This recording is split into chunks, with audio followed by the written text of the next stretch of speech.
In this video, we're going to go over the concept of electron configurations.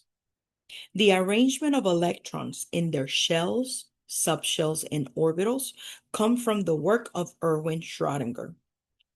Knowing where the electrons are help us predict how atoms interact, bond, react, and behave.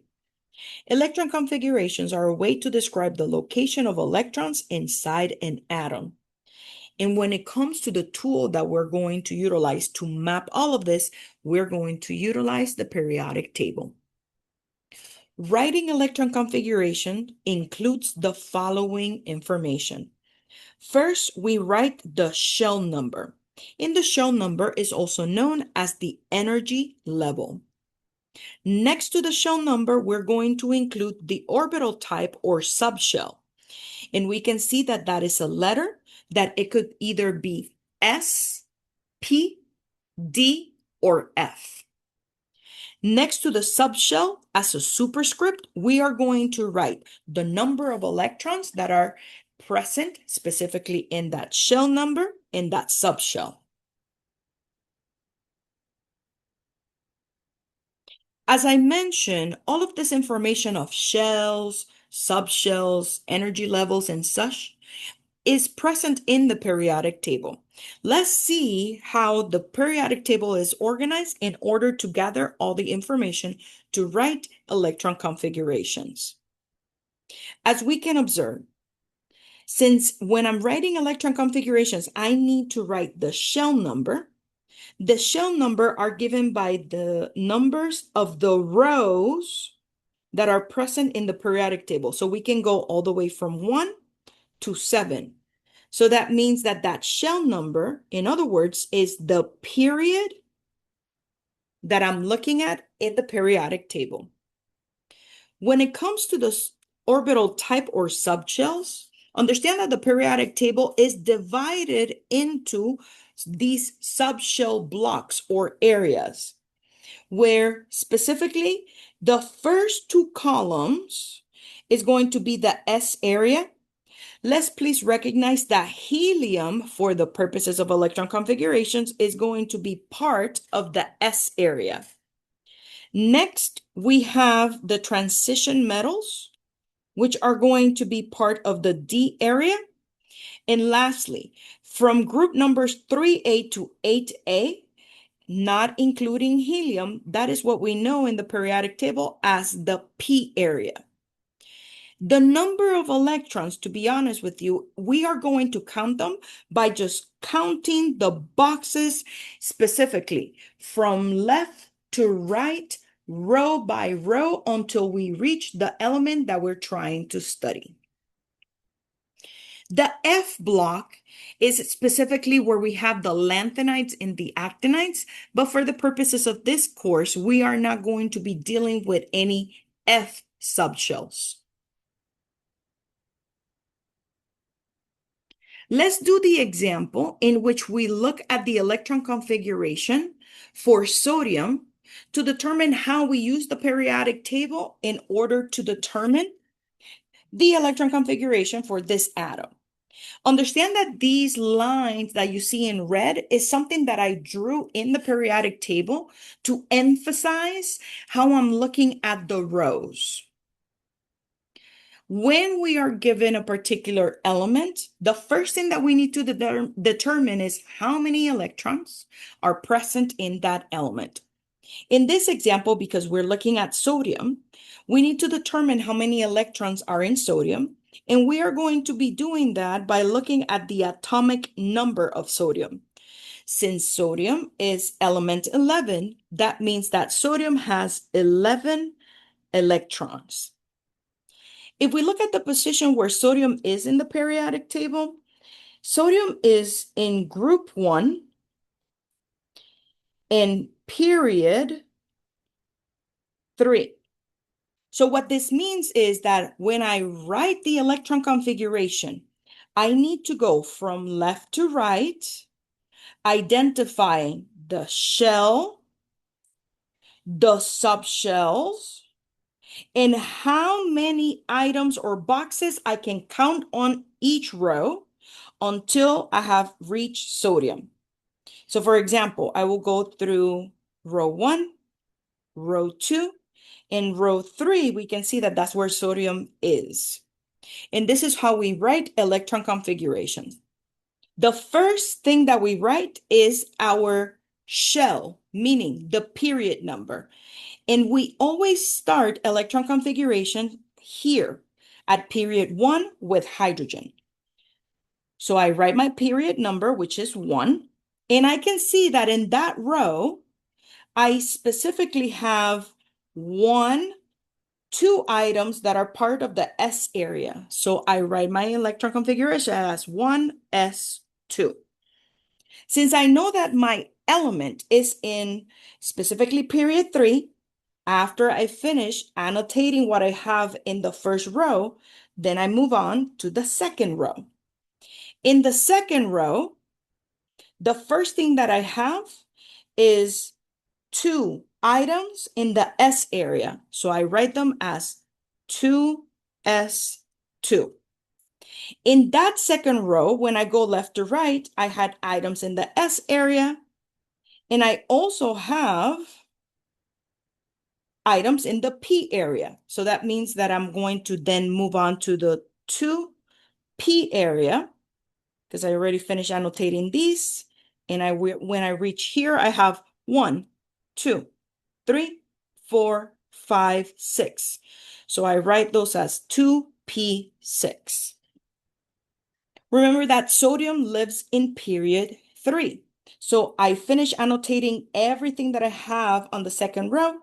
Now I move on to the third row, and sodium is the first element that we have on the S area. So I write it as 3s1. To verify that my work is correct, one of the things that you can do to verify it is the following. If you add the superscripts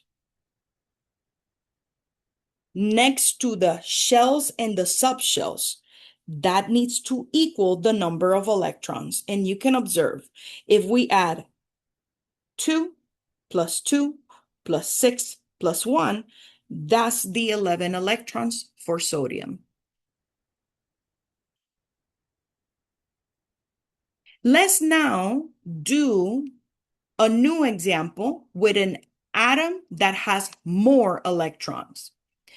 Here, we're going to do the electron configuration for rubidium. When we look at the periodic table, rubidium specifically is element 37.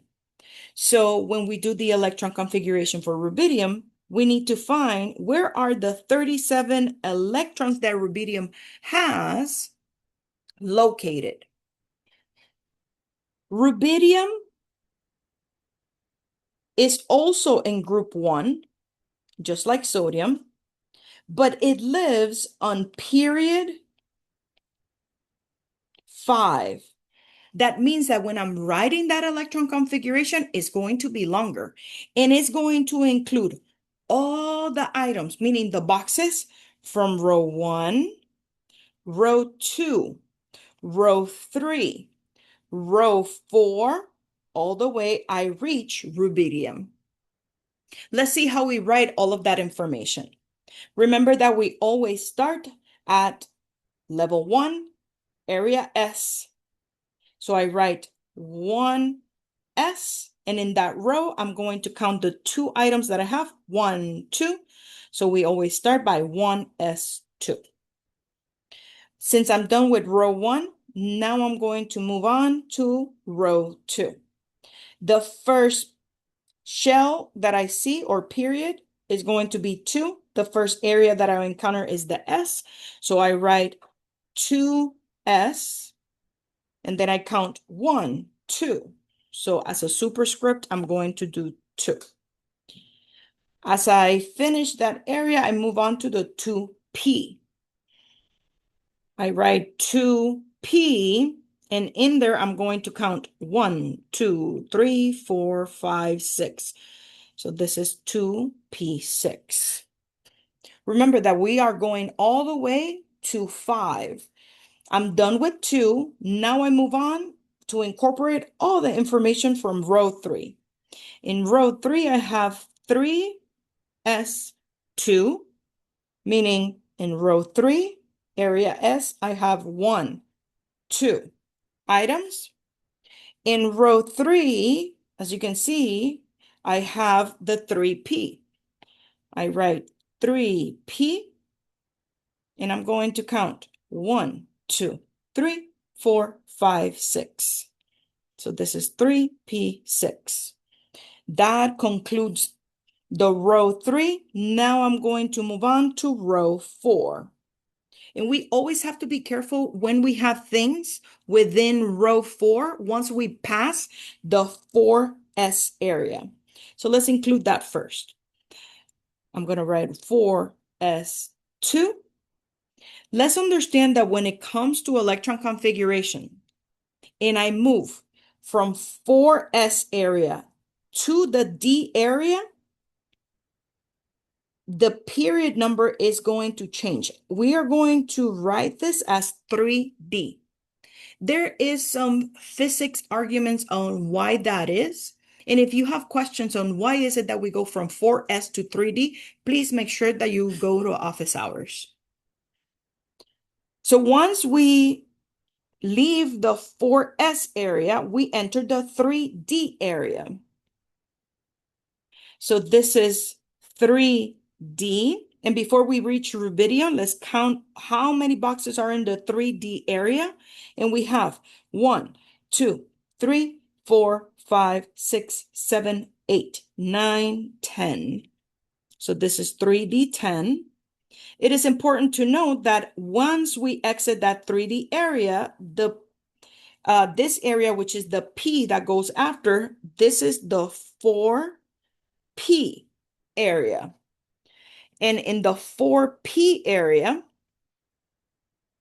before we reach rubidium, we have 1, 2, 3, 4, 5, 6. So 4P6. And lastly, we land in rubidium, which is in 5s, and it is the first item. So that's why at the end, this is 5s1.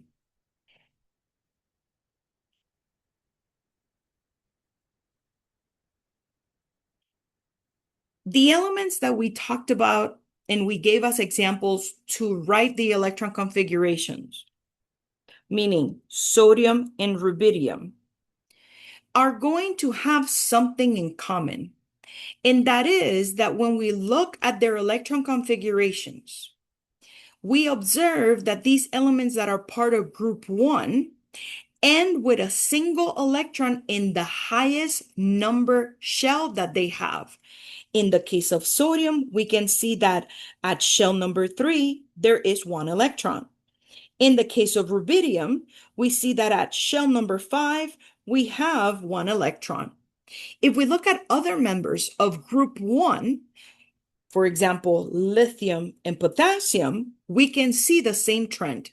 At their highest numbered shell, there's going to be a single electron. In the case of lithium, we can see that at shell number 2, there is 1 electron. And in the case of potassium, we are going to have on shell number 4, 1 electron. This pattern actually explains why elements of the same group display similar properties. That single electron that is found in the outermost shell for any element, at least that is considered a representative element, is known as a valence electron. And we can observe that, for example, all of these atoms that are in group 1A, they have 1 valence electron. We can see it right here. The group number specifically for representative elements, meaning things that are 1A, 2A, 3A, all the way to 8A. In parentheses, you have the other number designation, which is going from 1 through 18. So when it comes to that notation, group 1, group 2, 13, 14, 15, 16, 17, and 18 Understand that that number is going to help us reflect what is the number of valence electrons. You can memorize either notation. I prefer to do numbers and letters because I can directly correlate it to the number of valence electrons. So, for example, as we just saw, group 1A, one valence electron, group 2A, two valence electrons, so on and so forth until we reach 8A, which they have eight valence electrons. Let me show, or at least let you know, that there's only one exception to this rule, and it happens specifically at group 8A. The only atom that does not follow this trend lives in 8A, and it is helium. Helium, in its outermost shell, only has two electrons. So understand that this pattern only works for representative elements. And within the representative elements, helium is the only one that doesn't follow the pattern.